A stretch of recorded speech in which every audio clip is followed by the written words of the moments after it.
In the far north, where the land exhales cold and the sky hangs low with iron-gray silence, hunger arrived long before monsters did. It crept into human life quietly, without claws or antlers, without a name to give it shape. It was felt first in the body, an emptiness beneath the ribs, but it did not stay there. Hunger traveled inward. It settled into the mind, into memory, into the moral architecture that separated survival from surrender. These were landscapes shaped by winter's authority. Forests stretched endlessly, dark and dense, swallowing sound. Snow erased paths as quickly as they were made. Seasons did not merely change here, they judged. A generous summer could mean life. A harsh one could decide who would not see the spring. In such places, abundance was never assumed. It was earned briefly, stored carefully, and mourned when it vanished. Long before the Wendigo emerged as a figure in story, it existed as a condition, a pressure, a slow narrowing of thought as food grew scarce and days grew shorter. Hunger was not sudden. It unfolded gradually, like dusk creeping across the forest floor. First came restraint, smaller meals, careful rationing. Then came calculation, then fear, and finally a question that no one wished to ask aloud, but which lingered in the silence between breaths. What happens when survival demands more than endurance?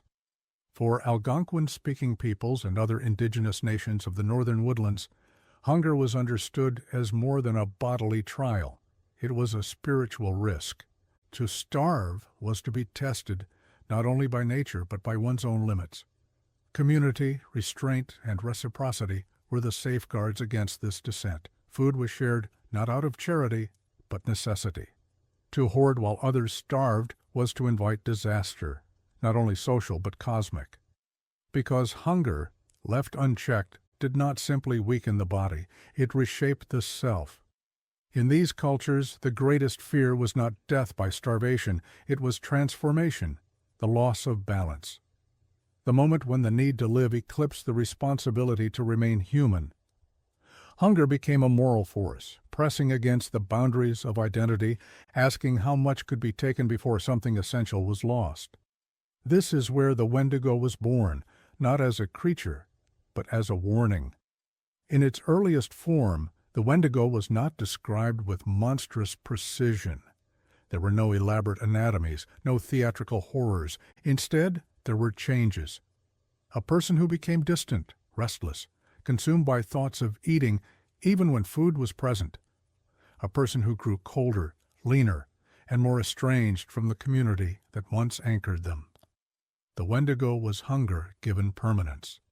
It was believed that once a human crossed a certain threshold, once they committed the unforgivable act of consuming another human in desperation, the hunger did not end. It multiplied. Flesh only deepened the emptiness. The act fractured something irreversible, creating a being that was never satisfied, never whole, and never able to return to the world it came from. This belief was not myth for myth's sake. It was cultural survival encoded into story.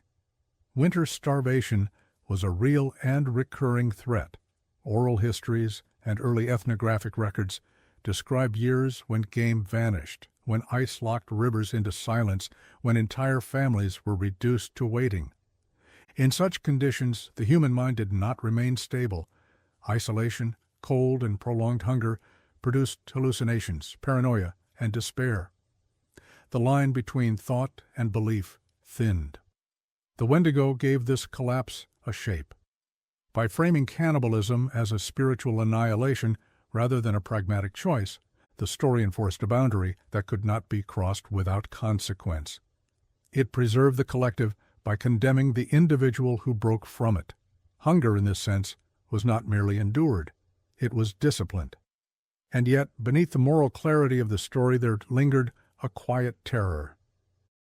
Because everyone knew hunger personally. Every elder, every hunter, every child understood how thin the margin truly was. They knew how quickly strength faded, how reason bent under the weight of cold. The Wendigo was terrifying not because it was alien, but because it was familiar. It represented a future that anyone could become under the wrong circumstances.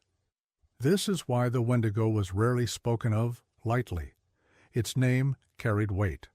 To speak of it was to acknowledge vulnerability, to admit that humanity was conditional, not guaranteed. In time, as stories traveled in centuries past, the Wendigo would acquire horns, claws, and frozen hearts. But these features came later. They were embellishments layered atop an older truth. At its core, the Wendigo was not a predator lurking beyond the tree line. It was hunger that had gone too far, a human need that had consumed the human itself. This distinction matters, because when hunger is externalized as a monster, it feels conquerable. When it is understood as a force within, it becomes unsettling. It forces reflection. It asks what we might do when stripped of comfort, watched by no one, and pressed by necessity. The long northern nights were not merely dark, they were introspective. Fires burned low. Snow absorbed sound. In those hours, stories did not distract. They warned. They reminded listeners that survival without ethics was a hollow victory, that life purchased at the cost of others would rot from the inside. Hunger in these stories was never neutral. It was a threshold, a test that revealed character, belief, and belonging. And so, before the Wendigo had antlers scraping the sky or eyes glowing in the dark, it was already complete. It lived in the ache of an empty stomach, in the fear of a failed hunt, in the quiet calculation of how many days remained before the snow would take everything.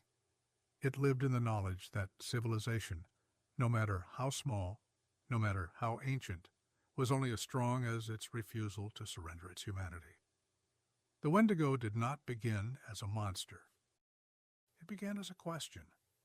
How far can a human fall before they become something else? The boreal forest is not a place that welcomes forgetfulness. It remembers every step, every mistake, every winter that was underestimated. Stretching across Algonquin lands, this vast northern world is shaped by restraint, of warmth, of sound, of mercy. Trees stand tall and close, their needles dark against the snow, forming corridors of shadow even at midday. Rivers freeze into silence. Wind cuts without warning. And beneath it all lies a truth understood by those who lived here for generations. Nature does not negotiate. Survival in this land was never guaranteed. It was an agreement, fragile, conditional, and constantly tested. The forest could provide, but only if approached with respect, knowledge, and patience. A successful hunt was not luck. It was the outcome of skill refined over lifetimes. A failed one was not misfortune. It was a message. Winter did not arrive suddenly. It announced itself slowly, tightening its grip week by week, reminding the living that preparation was not optional and arrogance was fatal. Cold here was not an event. It was a presence. It seeped into shelters, crept through clothing, and lingered in the bones. Firelight offered relief, but only briefly. Outside its reach, the world hardened. Snow accumulated, not as decoration, but as weight on branches, on roofs, on the human spirit. Paths disappeared. Distances stretched. What was once a familiar landscape became abstract and hostile, demanding constant attention simply to move through it. Food in such conditions was never assumed. It was tracked, preserved, rationed, and remembered. The rhythms of life followed the migrations of animals and the cycles of growth and decay. When those rhythms faltered, when caribou changed routes, when storms came early, when illness slowed the hunters, hunger arrived quietly, without ceremony. Starvation was not rare. It was a known visitor. And because it was known, it was feared not only for what it did to the body, but for what it did to the mind. Prolonged hunger altered perception. It narrowed thought. It sharpened desire, while eroding judgment. In isolation, with snow sealing the world shut, the human psyche had few anchors. Days blurred together. Dreams intruded on waking life. The line between caution and paranoia thinned. It was within this environment that myth did its most important work. The stories of the Algonquin peoples were not escapes from reality. They were tools for navigating it. Each tale carried instructions, warnings encoded in memory and repetition. The forest was alive with meaning. Every sound had significance. Every absence, too, was read carefully. When the Wendigo emerged within this narrative landscape, it did so naturally, shaped by conditions that demanded explanation. Winter, after all, does not simply kill. It isolates. Communities were often separated by distance and weather. Travel became dangerous or impossible. When storms trapped families in place, survival depended on what had been stored and what could still be found beneath the snow. In these moments, the collective mattered more than the individual. Cooperation was not idealism, it was strategy. To survive alone was nearly impossible. To survive together required trust, restraint, and shared sacrifice. The Wendigo embodied what happened when that bond fractured. It represented a person who broke the agreement, not with nature, but with the community that made survival possible. In a land where everything was finite, excess became a threat. Greed was not abstract. It was lethal. To take more than one share was to endanger everyone. And so the cold, the hunger, and the moral code intertwined, reinforcing one another through story. Winter never forgave mistakes, but it always revealed them. Those who failed to prepare did not simply suffer, they became lessons. Their absence spoke loudly. Their stories were told carefully, stripped of sentiment. This was not cruelty, it was memory doing its work. To forget was to invite repetition. Within this context, the Wendigo was not an anomaly. It was an inevitability, an idea that formed where fear, environment, and human vulnerability overlapped. The myth gave language to an experience that could not otherwise be contained. It explained why hunger felt so dangerous, so corrupting, so capable of erasing identity itself. Because in the boreal winter, hunger was not a momentary discomfort. It was a slow occupation. It claimed attention first, then emotion, then thought. The starving mind became inward-facing, obsessed, detached. Empathy weakened, time distorted. In such a state, the difference between necessity and transgression became frighteningly unclear. The Wendigo marked the point where that confusion became permanent. European observers would later describe these lands as harsh, empty, unforgiving. But this interpretation missed something essential. The forest was not hostile, it was precise. It demanded alignment. Those who understood its patterns could live within it for generations. Those who resisted or misunderstood it paid a price. Algonquin cosmology reflected this understanding. Balance was not philosophical, it was ecological and moral. Humans were part of a larger system, not masters of it. Winter was not evil, hunger was not shameful, but losing oneself to hunger, allowing it to override obligation, kinship, and restraint, was a rupture that echoed beyond the individual. The Wendigo, then, was winter's shadow cast onto the human soul. Not a beast stalking from the tree line, but a transformation that occurred indoors by firelight, in the quiet hours when hunger spoke loudest. It was a reminder that the greatest dangers of the cold were not always external. Some took root in thought, in desperation, in the stories people told themselves when the world grew too silent. Across the boreal forests, winter shaped everything: language, ritual, memory, belief. It carved stories into the land as surely as glaciers carved valleys, and among those stories the Wendigo endured because it was honest. It did not promise rescue. It warned of consequences. In a place where winter never forgives, myth became a map, not to comfort but to survival. There are boundaries that exist in every human culture, lines drawn not in law, but in instinct. They separate the permissible from the unthinkable, the living from the damned. Among the Algonquin peoples of the northern forests, no boundary was more absolute than the prohibition against consuming human flesh. Cannibalism was not merely forbidden, it was believed to unravel the soul itself. This belief did not arise from superstition alone. It emerged from a deep understanding of what hunger, fear, and isolation could do to a person. In a land where starvation was an ever-present threat, the temptation to cross that line was real. And precisely because it was real, the consequences were made absolute. To eat another human was not survival, it was spiritual collapse. Within Algonquin cosmology, the self was not a sealed entity. It was porous, shaped by relationships, obligations, and unseen forces. Identity existed in balance with the community and the spirit world beyond it.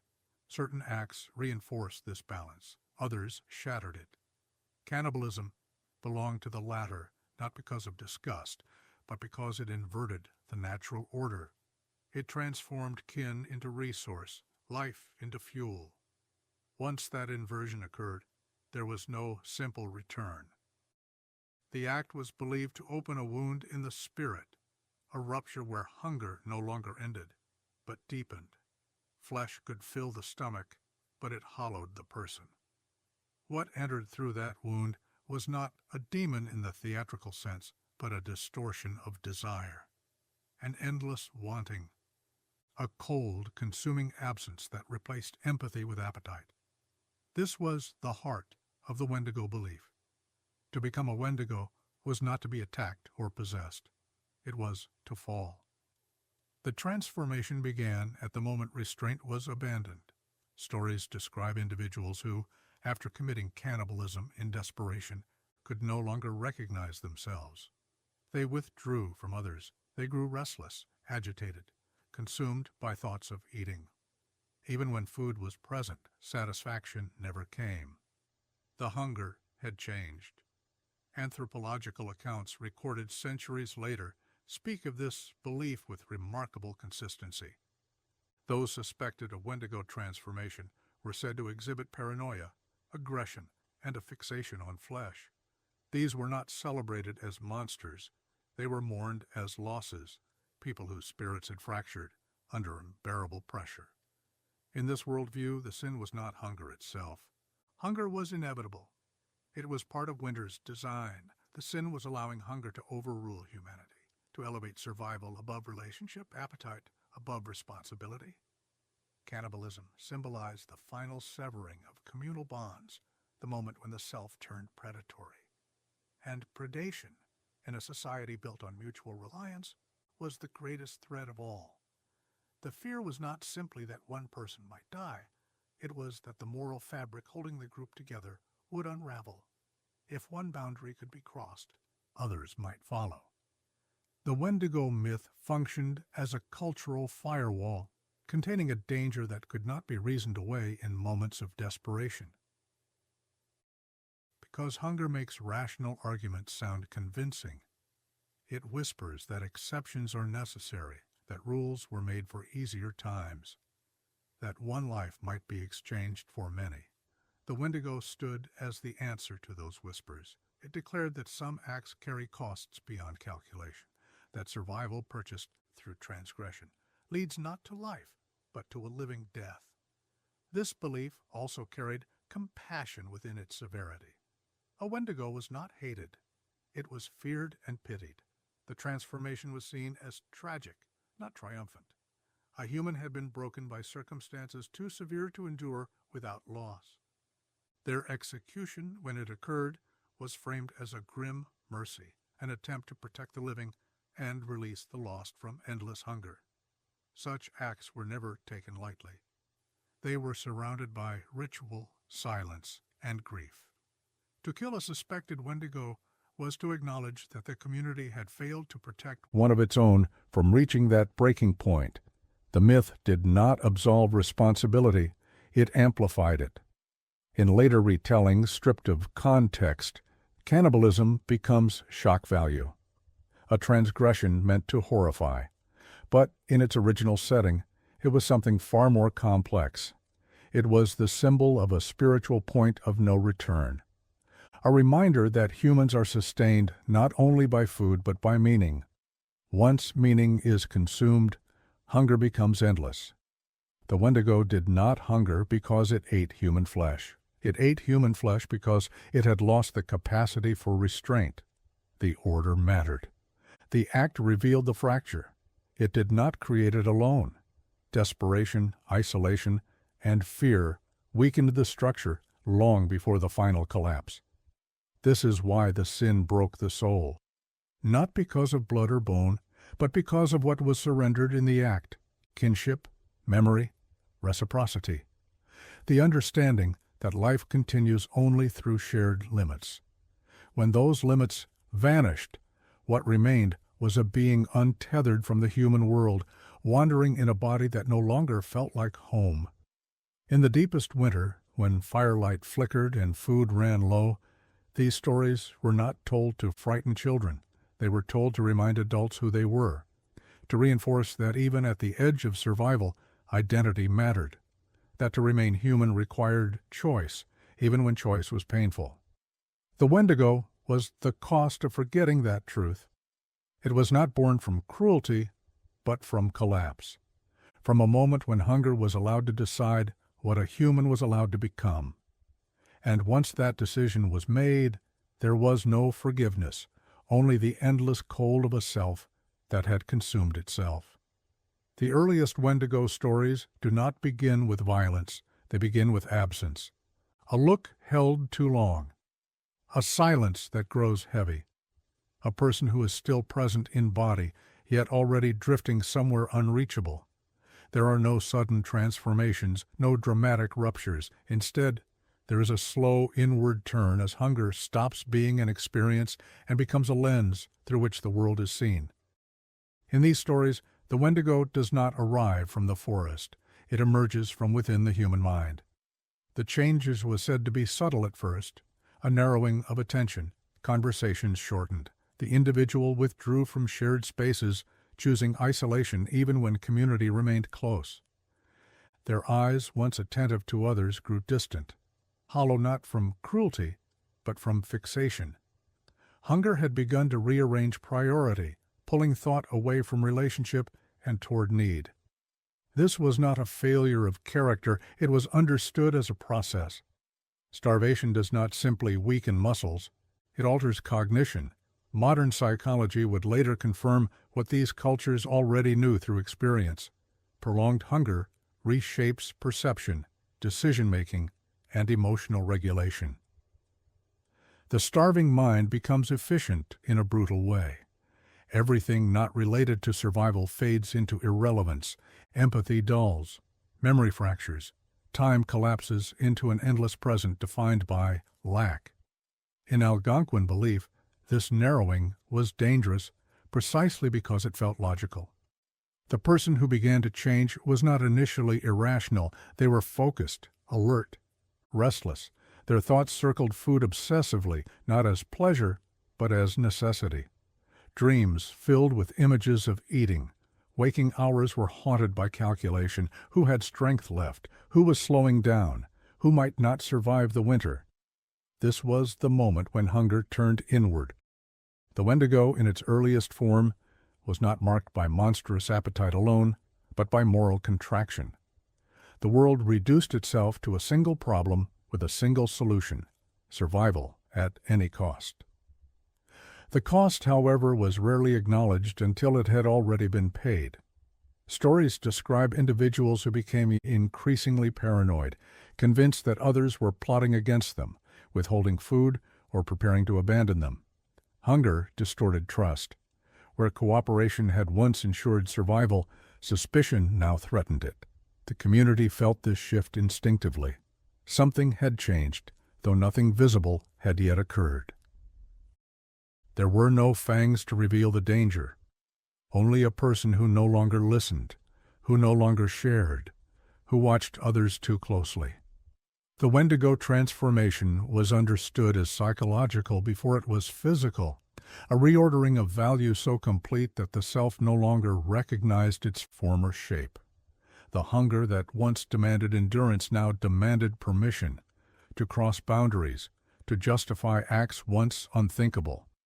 In this sense, the Wendigo was not hunger itself, but hunger that had lost its context. Hunger within the community had meaning.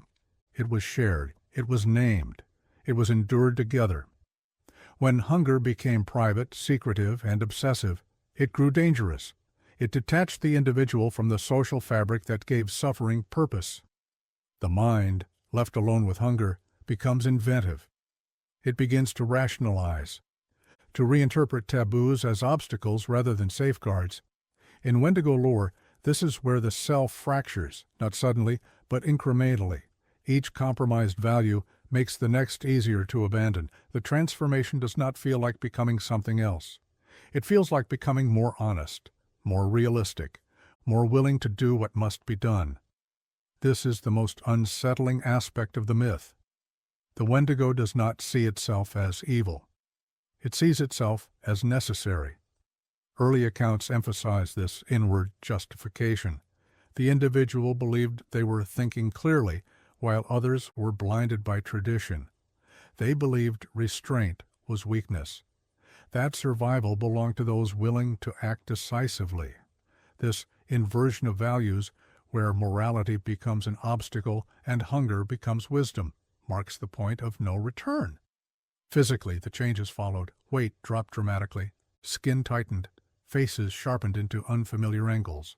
Eyes appeared larger, darker, more intense, not because of transformation, but because the body was consuming itself. Starvation left visible marks long before myth did. But even these physical signs were secondary. The true horror was recognition. Family members saw someone they loved still standing before them, speaking in familiar tones, yet no longer responding to the same truths. The Wendigo was terrifying because it wore a human face long after it had stopped living by human rules. This is why early stories focus so intently on the mind. Claws and antlers came later, as symbols layered onto an older fear. The original Wendigo did not stalk prey through snowstorms. It sat near the fire. It listened. It waited. It calculated. And this waiting was itself a threat. In a community bound by shared risk, one person who valued only themselves could undo everything. The Wendigo represented this rupture, the moment when hunger isolated a person so completely that they no longer belonged to the human circle. They had not become an animal. Animals hunted to eat and stop. The Wendigo hunted because hunger had become identity. This distinction mattered deeply. Animals followed balance. The Wendigo rejected it. From a psychological perspective, these stories align disturbingly well with documented cases of starvation-induced psychosis. Extreme hunger can produce obsessive thoughts, delusions, emotional blunting, and violent ideation. In isolated environments without external grounding, the mind turns inward and feeds on itself. The Wendigo myth gave language to this collapse. It allowed communities to identify danger before violence occurred, to name a pattern, to intervene when possible, and to act decisively when necessary. The story was not designed to explain the supernatural. It was designed to protect the living. And yet, compassion remained woven into its structure. Those who began to change were watched carefully, not immediately condemned. Food was shared. Support was offered. The transformation was not inevitable. Hunger could still be pulled back into the communal sphere, where it lost its corrosive power. Only when isolation and obsession hardened did the Wendigo truly emerge. This is why the earliest Wendigo is so quiet. No roars, no sudden attacks. Just a person whose inner world has narrowed to a single need and who no longer remembers why limits ever mattered. The monster does not leap from the shadows. It forms slowly, in the mind, while the body still looks familiar. When hunger turns inward, it does not announce itself as danger. It announces itself as clarity. And that is what made it unforgivable.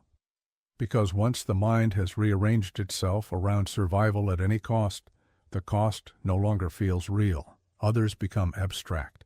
Kinship becomes optional. The self hardens into something efficient, focused, and profoundly alone. The Wendigo, in its oldest telling, is not a beast born of winter. It is a human who allowed hunger to define who they were allowed to be. And by the time the forest noticed, the transformation was already complete. The mind does not collapse all at once. It bends first. It adapts. It tries to survive. And in the deep isolation of the northern forests, where hunger lingered like a second shadow, that adaptation sometimes took a terrifying form. Anthropological records would later give it a name, Wendigo psychosis, but long before scholars attempted to categorize it, the experience was already known, feared, and remembered. It was not the sudden belief that one had become a monster. It was the gradual conviction that something irreversible was happening within. A sense of possession, not by an external spirit, but by an overwhelming want. Those who experienced it did not speak of fantasy or imagination. They spoke of certainty. They became convinced that they were changing, that hunger had claimed them, that their thoughts were no longer their own. They feared themselves, and in that fear, belief and psychology fused into something inseparable. This collapse did not occur in comfort. It emerged in isolation. During winters, when travel was impossible, when snow sealed communities apart, when silence pressed in from all sides. Days passed without markers, nights stretched endlessly. Hunger dulled the body and sharpened the mind in cruel ways. Thoughts repeated themselves, fixations deepened. Without distraction, without relief, the mind turned inward and found only want. Modern psychology recognizes these conditions as dangerous. Starvation alone can induce obsessive thinking, paranoia, and distorted perception. Isolation amplifies these effects. Add cultural belief, stories that give shape to fear, and the result is not delusion in the simplistic sense, but coherence within a shared worldview. The individual did not imagine becoming a Wendigo. They understood it as happening. Accounts recorded by missionaries, traders, and later anthropologists describe individuals who expressed terror at their own thoughts. They spoke of cravings they could not control, of dreams filled with flesh, of an inner cold that no fire could touch. Some begged to be restrained, others asked to be killed before they could harm anyone. This was not performance. It was desperation. The cultural framework mattered profoundly. In Algonquin belief, transformation into a Wendigo was not symbolic. It was real, experiential, and irreversible. When hunger reached a certain intensity, when the mind fractured under pressure, the story provided a narrative that explained the sensations overtaking the self. The belief did not create the suffering, but it gave it direction. And direction makes fear sharper. To feel hunger is one thing. To believe that hunger is reshaping you into something inhuman is another. The individual's identity began to dissolve under this conviction. They no longer trusted their impulses. They no longer recognized their thoughts as safe. The self became a battleground between restraint and desire, with desire slowly winning ground. This is why the term psychosis only partially captures the phenomenon.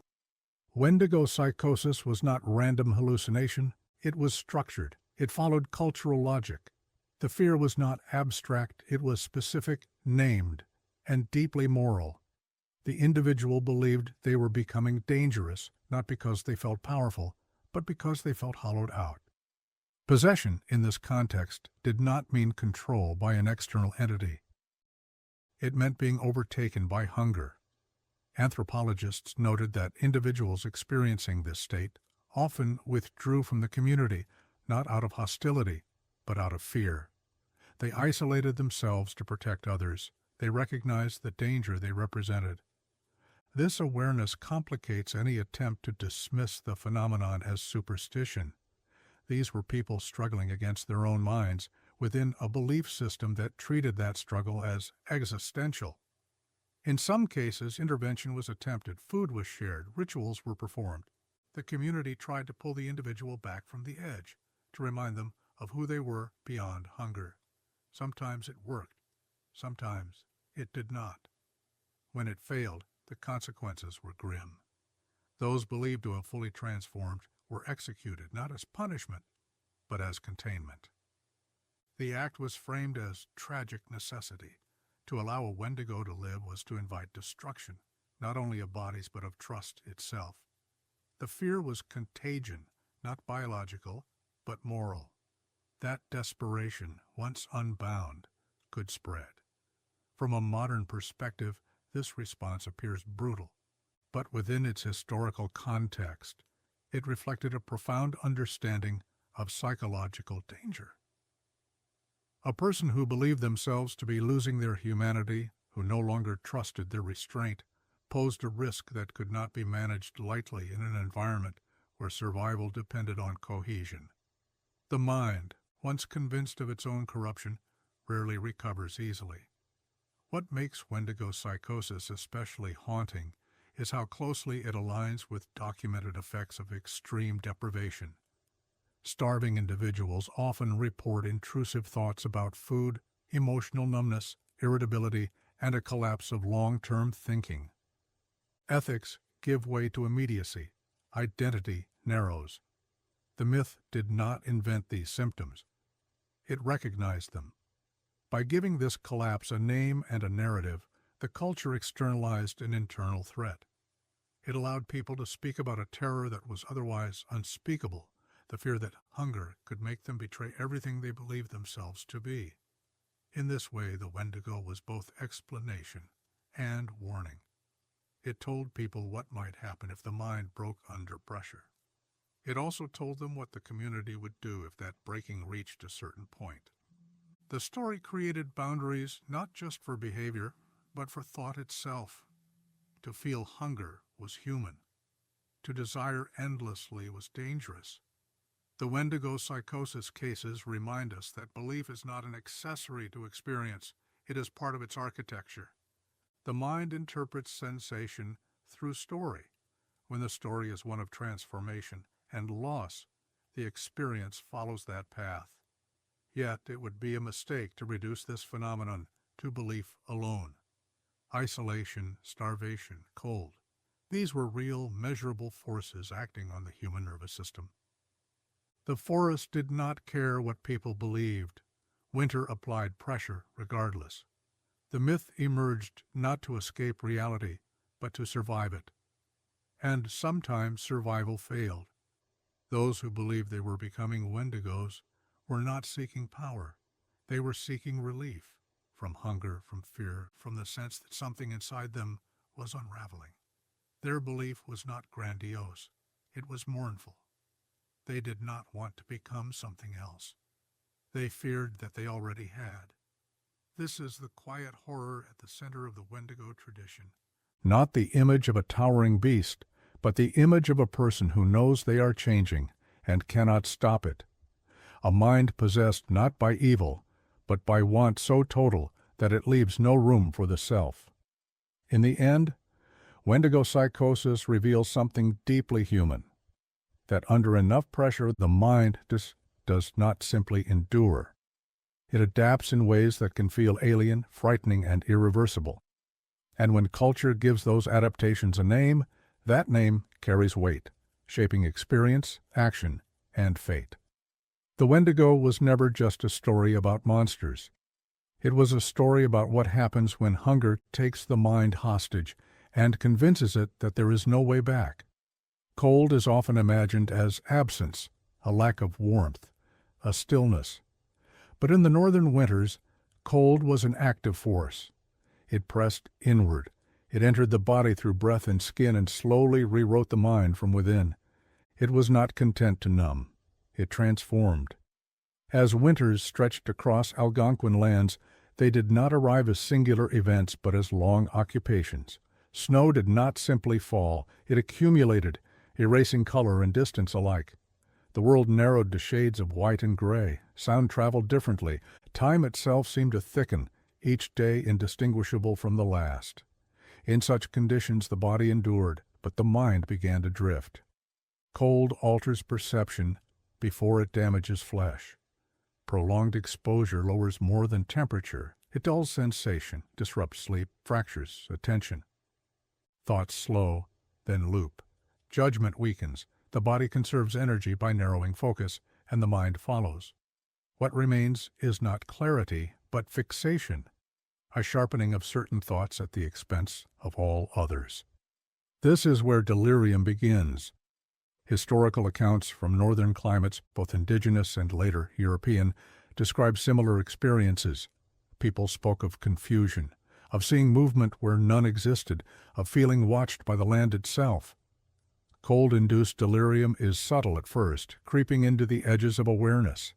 Words come more slowly, decisions feel heavier, memory stutters. In isolation, these symptoms compound. Winter separated families and communities, locking them into small shelters where firelight flickered against the walls and the outside world ceased to exist. Storms made travel impossible. Silence became absolute. With fewer external cues, the mind turned inward, and inward was where hunger waited. Cold and hunger reinforced one another. The body burned more calories simply to stay alive. Food stores diminished faster than expected. The effort of survival intensified, while the tools to achieve it dwindled. Each failed hunt deepened despair. Each long night fed the sense that winter was endless, that relief might never come. Despair in this context was not emotional weakness. It was neurological strain. As cold and starvation advanced together, paranoia often followed. Trust became fragile. Ordinary behaviors were misinterpreted. A shared glance lingered too long. A whispered conversation felt conspiratorial. The mind, exhausted and underfed, sought patterns everywhere, and when it found none, it created them. This is where myth and mind began to overlap.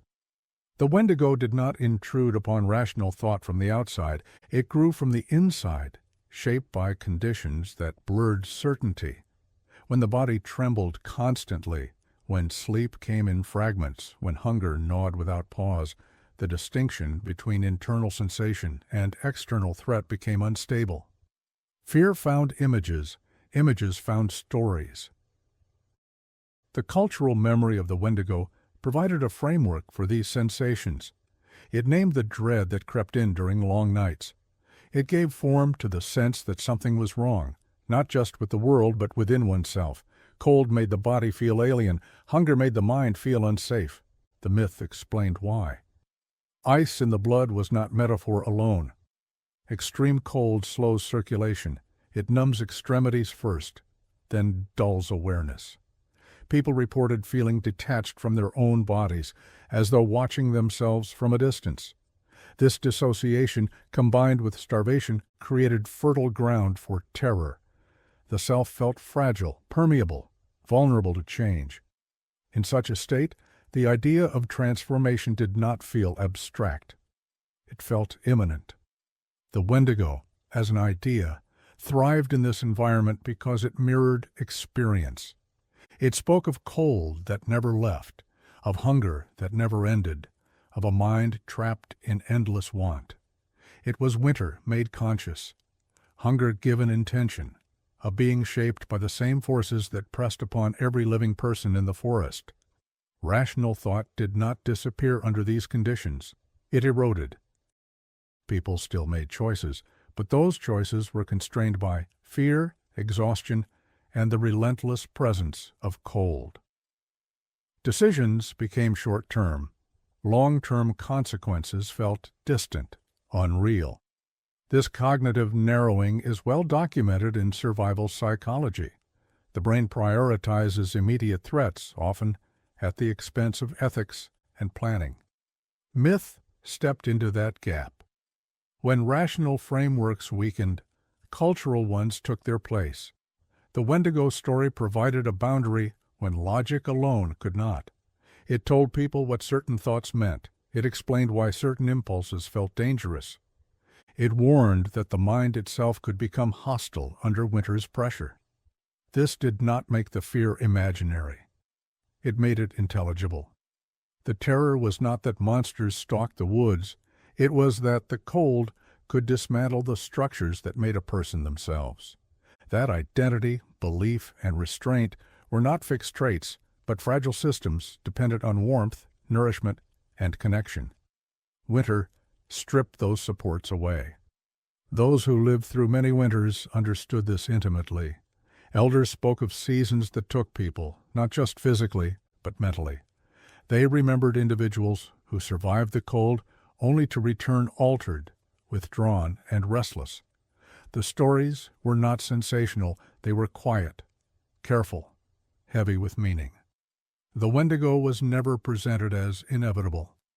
It was presented as a risk. A warning that cold was not merely endured, it had to be managed. That isolation required vigilance. The despair, once allowed to settle, could warp perception beyond recognition. The myth urged people to watch not only the forest but one another and themselves. Fire was more than warmth. It was orientation. Shared meals were more than nourishment. They were grounding rituals that reminded people who they were and where they belonged. Without these anchors, the mind drifted. And drifting in the deep winter was dangerous. This is why the boundary between rational thought and mythic terror blurred so easily. Because myth was not opposed to reason, it compensated for its limits under extreme conditions. When cold hollowed the mind and hunger narrowed vision, story restored shape. It named the fear so it could be confronted, not denied. Ice in the blood was the recognition that the environment itself could invade the psyche. That winter did not merely threaten life, it threatened coherence. And once coherence fractured, the self became vulnerable to forces it could no longer clearly distinguish. The Wendigo was one such force, not a creature born of imagination, but a reflection of what prolonged cold and hunger could do to the human mind. A reminder that beneath culture and morality lay a nervous system shaped by survival, capable of turning inward in terrifying ways. As winters stretched endlessly, fear did not scream. It whispered. It crept into thought, into dreams, into the spaces between heartbeats, and in that whisper, the Wendigo found its voice, not as a monster of legend, but as the cold logic of desperation, made mythic by the land that forged it. In the end, winter did not need to invent terror.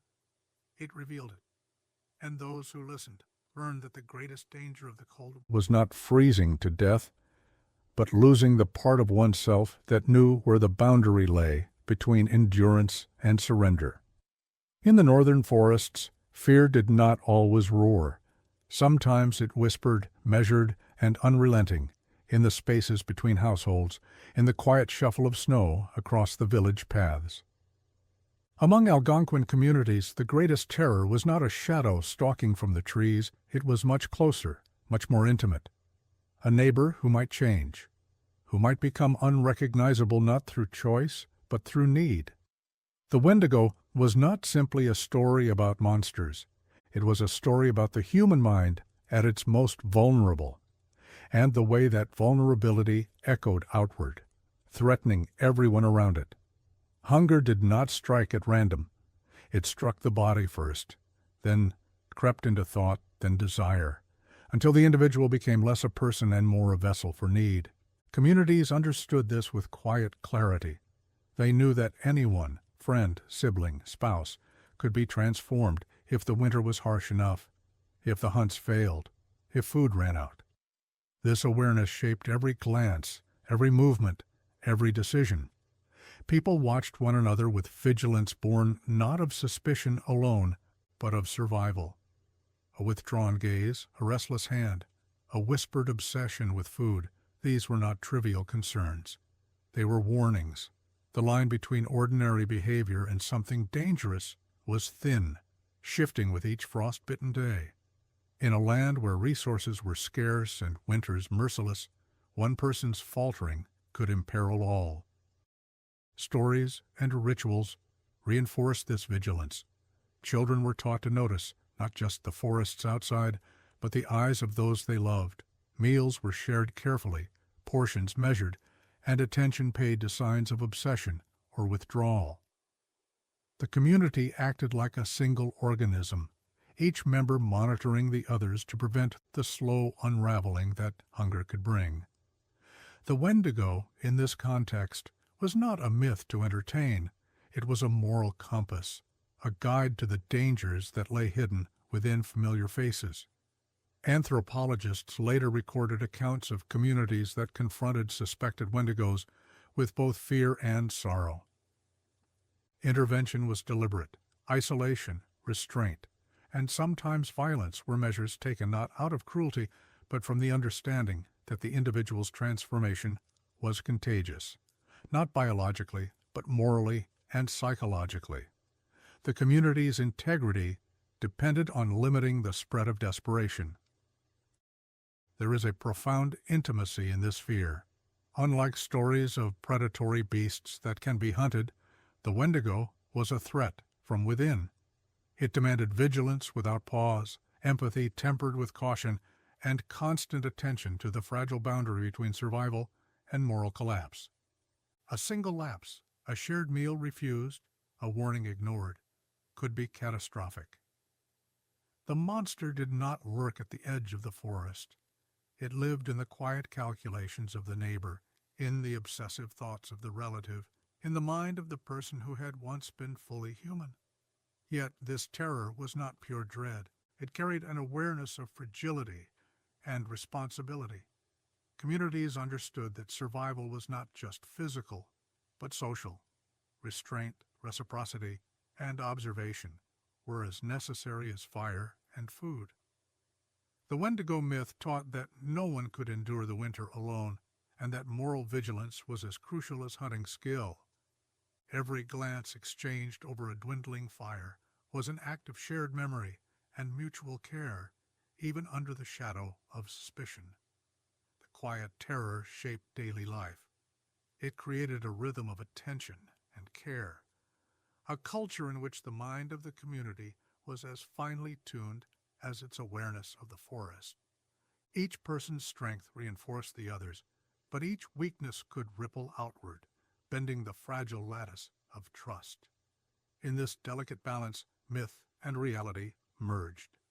The Wendigo was both a warning and a mirror reflecting the consequences of unchecked desire and the collective vigilance required to prevent it. Even today, the idea resonates.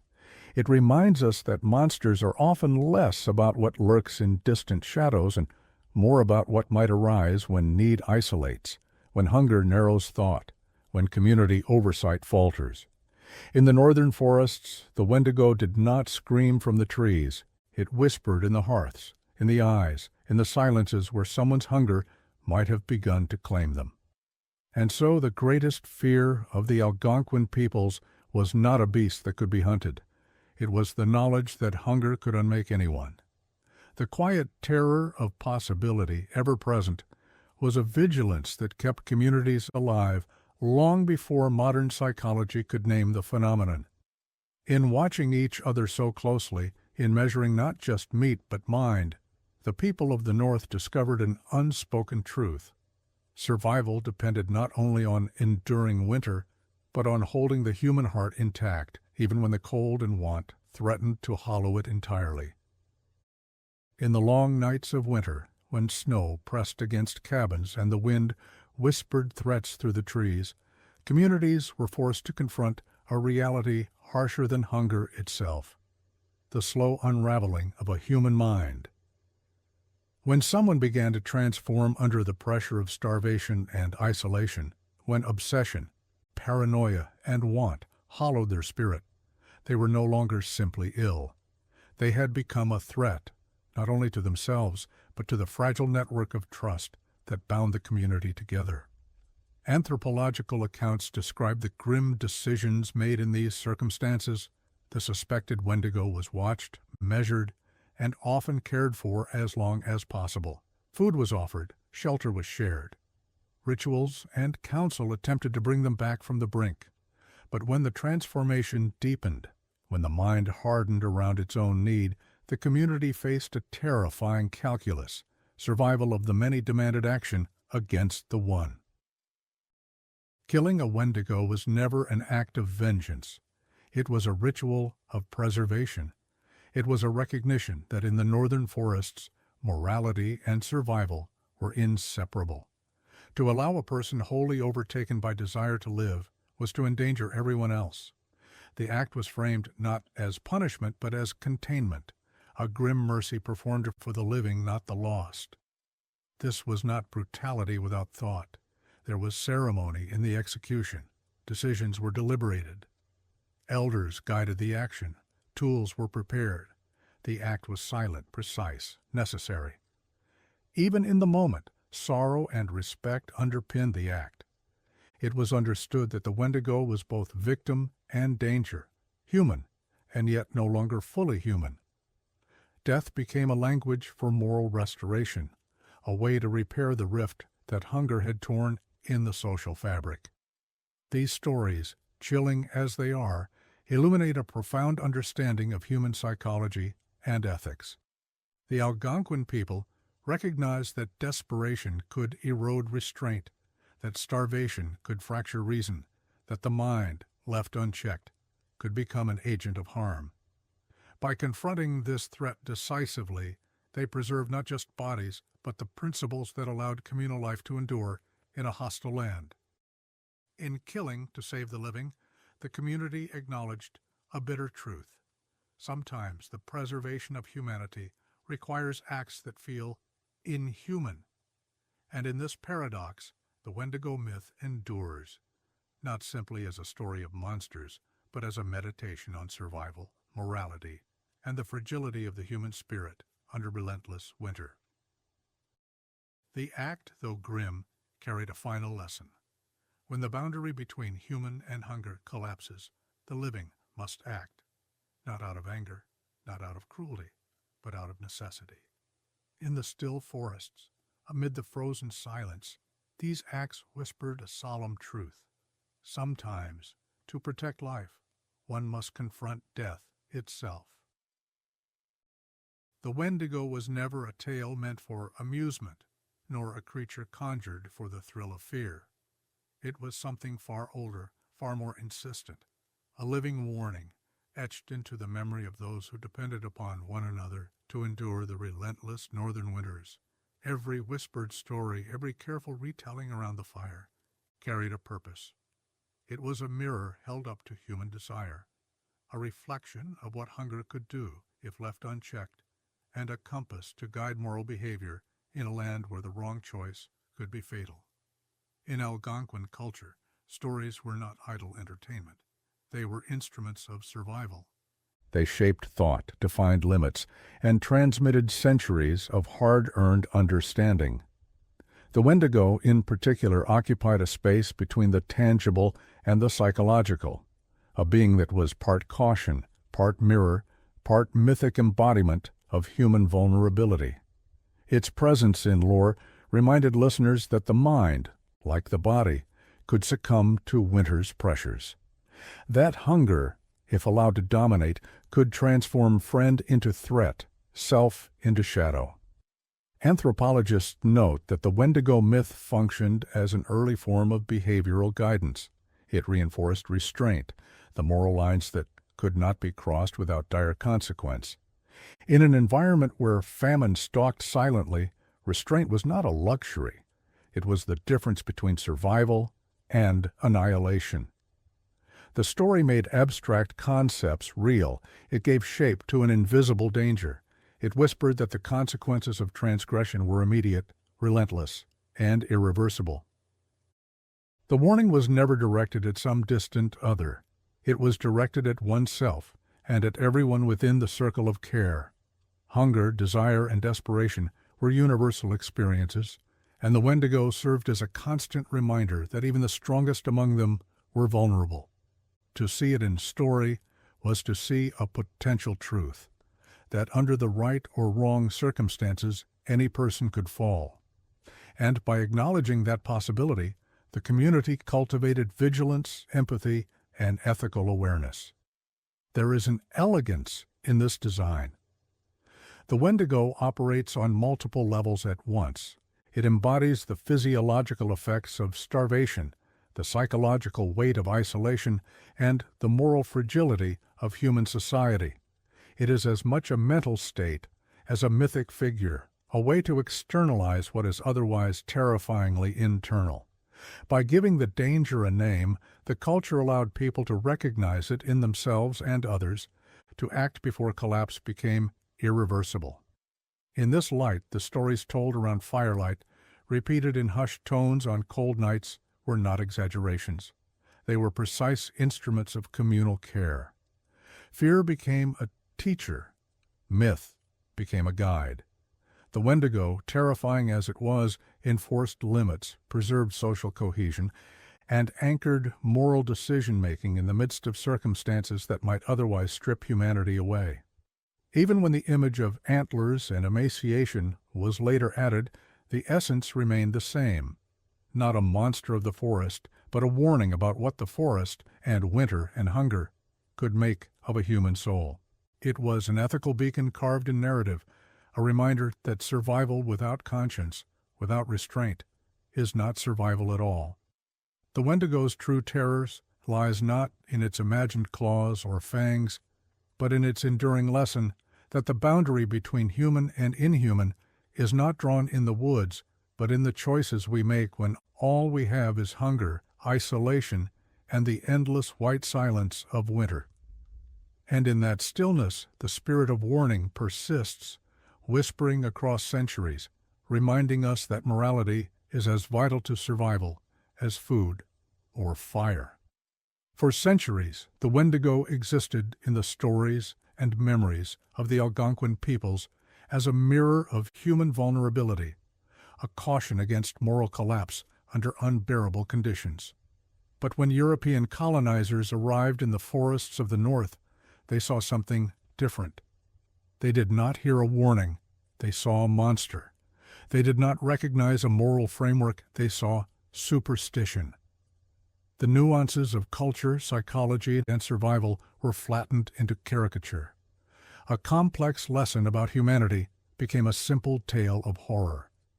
Travelers, missionaries, and early anthropologists recorded their encounters with the myth, often with a mixture of fascination and condescension. In their accounts, the Wendigo became an emblem of exotic fear, a monstrous aberration inhabiting remote forests. The cultural significance, the ethics, the communal vigilance, the psychological truths, was lost in translation. It became a creature to scare children, a boogeyman to entertain, rather than a moral compass carefully honed over generations. This misinterpretation carries its own consequences. By reducing the Wendigo to a monster story, these observers severed it from its human context. They overlooked the subtlety of its warning that hunger, isolation, and desperation could warp the mind, and that survival demanded ethical restraint as much as skill or strength. They did not see that the Wendigo's terror was intimately tied to the human condition, and that it reflected a culture's intimate knowledge of human limits. Colonial misunderstanding also obscured the agency of those who told the stories. For the Algonquin peoples, the Wendigo was never about passive fear. It was about action, observation, and responsibility. Communities watched one another, shared resources carefully, and intervened when necessary. To label the Wendigo simply as a monster was to ignore the wisdom embedded in the stories, the moral architecture that preserved life in one of the harshest climates on Earth. The reduction of the Wendigo into folklore entertainment also illustrates a broader pattern. European observers often framed indigenous knowledge in terms of the fantastical rather than the practical, the psychological, or the moral. They sought monsters where others sought understanding, and in doing so, they left generations of learners blind to the Wendigo's true lesson, that humanity is most at risk not from external predators, but from itself when hunger, isolation, and desperation conspire to unmake it. In truth, the Wendigo was never out there. It was inside. A reflection of what could happen when the mind and the moral self were under unbearable pressure. To see it as an external monster is to miss the deeper, haunting insight That human desire, when left unchecked, can consume the self and imperil the community. Even today, many retellings cling to the monstrous image, celebrating it as horror entertainment. The original purpose remains obscured, hidden beneath layers of sensationalism. But the deeper truth persists for those willing to listen. The Wendigo is not merely a legend. It is a meditation on breaking points, on moral collapse, and on the fragile boundaries that separate survival from destruction. In stripping the story of its context, colonial observers did more than misinterpret a myth. They obscured an enduring reflection on what it means to remain human when all forces conspire against it. The Wendigo was never a monster in the forest. It was a warning in the mind, and its truth lies not in fear of claws or fangs, but in understanding the fragile, terrifying limits of human endurance. By the 20th century, the Wendigo had undergone a transformation almost as radical as the one the myth originally described in humans. Where once it was a psychological and moral warning, a reflection of hunger, isolation, and human fragility, it became something else entirely, a creature of spectacle. Antlers sprouted in imagination, eyes glowed with unnatural hunger, and skin was drawn tight over a skeletal frame. The story shifted from intimate cautionary tales to horror imagery meant to shock and terrify. This reinvention was fueled by popular culture, literature, and later film. Artists and writers, fascinated by the monstrous, amplified the physical aspects of the myth.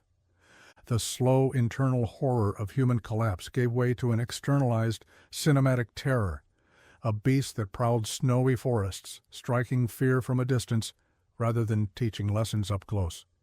In these depictions, the Wendigo's human origin, the fact that it was once someone known, someone loved, someone driven to extreme acts by need, was largely erased. It became easier to fear, easier to dramatize, but also easier to misunderstand. Yet the transformation of the Wendigo is instructive in itself. The antlers and skeletal form are not arbitrary. They mirror the very conditions that the original stories explored. Emaciation, exposure, and obsession are given literal shape. Cold, hunger, and isolation are made visible in exaggerated form. The creature's monstrous visage is a metaphor that has been externalized, amplified, and packaged for consumption, but it still carries traces of the human terror at its heart. What disappears in this reinvention, however, is subtlety, the story's moral function, the communal lessons about restraint, observation, and ethical survival, is overshadowed by spectacle. Modern audiences encounter the Wendigo primarily as fear incarnate, a horror to be confronted or escaped. Few remember that it began as a story to preserve life, not provoke panic. The lessons about human vulnerability, the consequences of desire unchecked by ethics, are buried beneath antlers and ice. Still, the Wendigo's enduring image, even in its monstrous form, preserves something of its original essence. The horror remains intimate, because the monster was once human.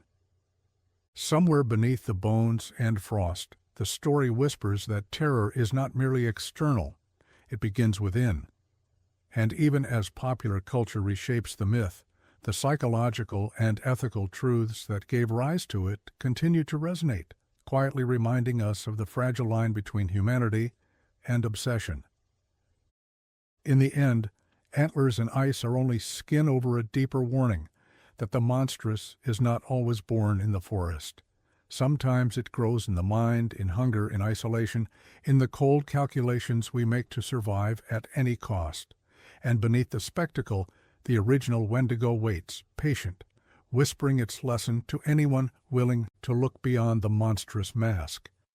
Hunger, like shadow, does not simply vanish when the snow melts. It moves quietly, shifting forms, following human lives beyond the forests where the original stories were born. The Wendigo, once bound to the icy boreal lands, did not disappear when communities adapted or when winter passed. It survived in the human psyche, in patterns of longing and excess that defy natural limits. It walks among us still, though rarely recognized in its original guise, feeding not on flesh alone, but on insatiable desire. The myth was rooted in scarcity, in the acute awareness of need, in the fragile balance of survival. Today, scarcity has been replaced by plenty, but the principle remains the same: the hunger that knows no bounds, the craving that grows even as satisfaction retreats, is a Wendigo in human form. It is the mind that cannot rest, the appetite that cannot pause, the obsession that turns inward and outward at once. In our systems of overconsumption, of endless acquisition, and of constant comparison, the story finds resonance far beyond the snow-covered woods. Anthropologists and psychologists have noted the continuity. Extreme desire, untempered by ethical or social restraint, mirrors the same obsessive patterns seen in Wendigo psychosis. The object of hunger may have changed, from meat to wealth, from survival to ambition, but the structure remains. An emptiness that expands, a self consumed by want, a mind at risk of fracturing under the pressure of its own needs. The metaphor endures because the human condition endures. The Wendigo survives not as a being with antlers or claws, but as a force within us. It is the whisper that urges more when we already have enough, the silent voice that convinces us to transgress boundaries, the relentless logic of appetite divorced from consequence. It is visible in the compulsions, the obsessions, the endless craving that modern life cultivates and glorifies. In every moment when desire is allowed to outweigh morality, when restraint is ignored, the myth lives again. And yet, as in the forests, awareness offers protection. Naming the hunger, recognizing its pull, allows communities and individuals to resist it. The Wendigo's lesson remains: survival without ethics, without boundaries, without attentiveness to the self and to others, is no survival at all. Our tools may be different, our environment less perilous in the immediate sense, but the internal landscape, the fragile mind, the susceptible heart, remains vulnerable to the same ancient forces. In this way, the Wendigo endures as a mirror. It reminds us that the monstrous is not only outside. It grows in the spaces where want replaces need, where desire becomes imperative, where the mind and the soul are neglected in favor of constant consumption. The forests may have thinned, but the warning persists. Hunger, when unbound, has a shape, a voice, a presence. And if we do not recognize it, it walks among us still, patient, insatiable, and quietly relentless. The story of the Wendigo is, in its deepest sense, eternal. It does not belong to a single end, a single culture, or a single season. It belongs to the mind, to the patterns of desire, to the human struggle against being consumed by what we crave. And in every system that amplifies want, in every space where consumption outpaces satisfaction, its shadow lingers. The Wendigo, once born of ice, hunger, and isolation, has evolved, but it has not gone. It waits, reminding us that the line between human and monster is as narrow today as it ever was.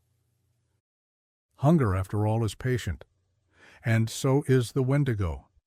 The Wendigo's terror has never been in the forest, nor in the shadows between the trees, nor in the flickering firelight where stories are whispered. Its true horror lies in recognition, in the quiet, shivering understanding that the monster is not something distant, but something already present. It is a reflection held up to the mind that asks, how far can hunger, fear, and isolation bend a human soul before it snaps? How close does one come to becoming what they have always feared? From the earliest northern winters to the obsessions of modern life, the Wendigo has served as a mirror of our limits.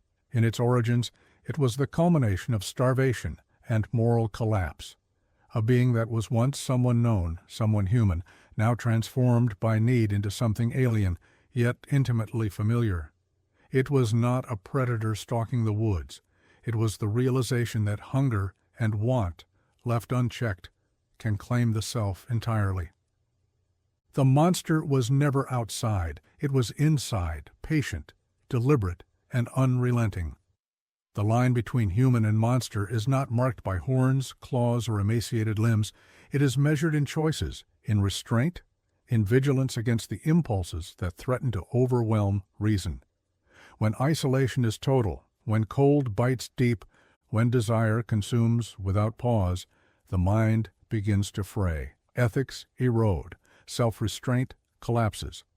What remains is the bare machinery of survival, sharpened to a point that can turn inward and outward alike. That is, the Wendigo, the internal fracture made manifest in stories, in warnings, in memory.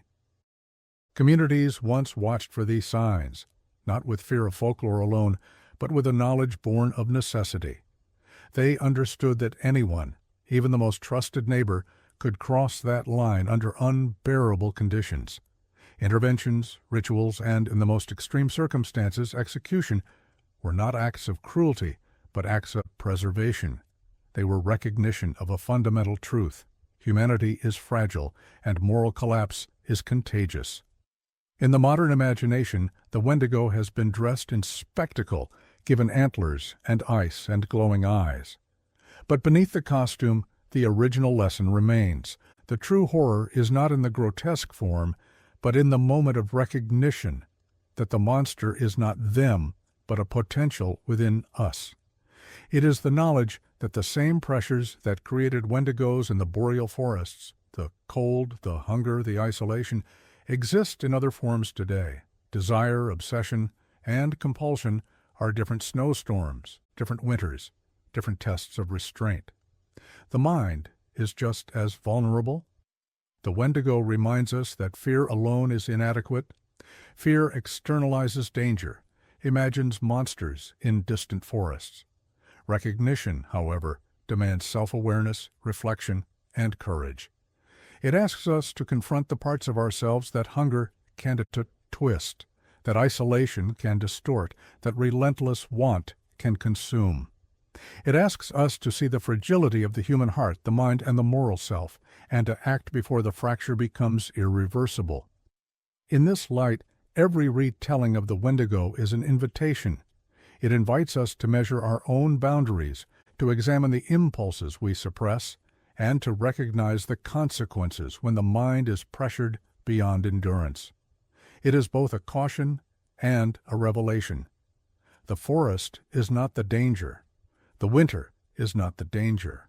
Hunger, cold, and isolation are forces, but the true peril lies in the human response, in the choices we make when the self is most vulnerable. And so the Wendigo persists, not as a figure of folklore to entertain, but as a mirror to our own fragile humanity.